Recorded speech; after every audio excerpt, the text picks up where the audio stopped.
Dave Grier, do you remember when Pat used to do the open mic over at the No Exit? I sure do. And he was a ringleader, wasn't he? He was.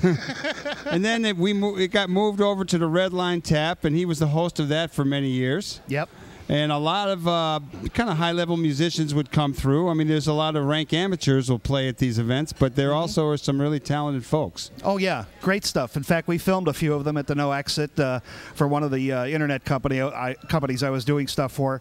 And I mean, there's so much talent in this area right here. And Rogers Park's always been known as an artist community. It really cranks them out. It really does. And I don't know what it is. Maybe it's your food over here. It makes these people just so creative, and Pat was part of that creative process for so long. I think he was really the unofficial musical mayor of Rogers Park. Let's give him that title, and I think what we're going to do is rename the stage at the Heartland Caf the Pat Hall stage. Oh, that's a beautiful thing, man. It's coming right out of my mouth, and that's what we're going to do. He's smiling right down at you now, and he's telling me shoot him if he doesn't do it. Dave Grier, tell us briefly about the Skokie Theater and the music shows that you have there. The Skokie Theater Music Foundation's a group I started working with years ago. It basically was all about going out and helping musicians sustain a career in music.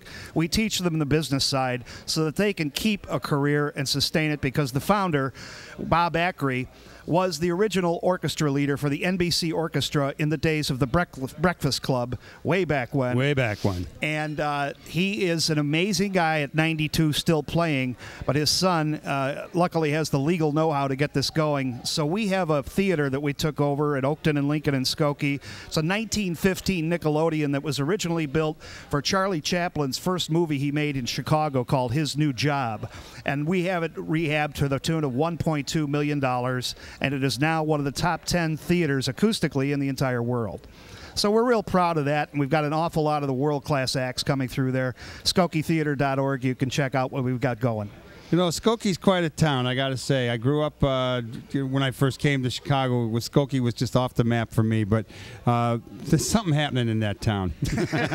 Well, there's a lot of people there that like entertainment. There's a lot of good people. Yeah. Okay, Dave Grier, give us a little roundup one more time of the event coming up on Valentine's Day, the 14th, memorial for Pat Hall at the Heartland Caf. Okay, 14th, 5 p.m. on 7006 North Glenwood is where the music will be happening, the full bands and everything. We're actually going to have slideshow and video tributes going.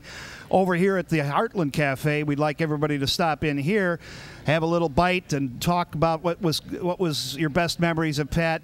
You'll get a wristband. They'll be able to get into both clubs with one donation, but we encourage multiple donations, of course. The money is going to go to Pat's final expenses and to help set up a fund for his son, Brian, who we haven't talked about, a 12-year-old son that Pat had, and he's a great kid. Great kid. Amazing guy. Actually, tonight there will be a Shiva at 1938 Morse for him from 4 to 9.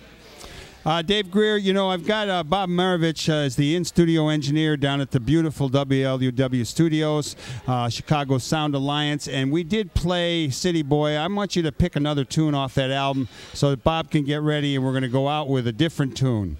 Or unless Bob's going to pick it. Walking in My Baby's Arms is a good one. All right, Bob, if you can get that ready, we're going to get a big round of applause for Dave Grier here. We're going to get ready for our next guest, Jeff Biggers, and we're going to listen to Walking in My Baby's Arms. Thanks a lot, Dave. Thank you. See you in a minute.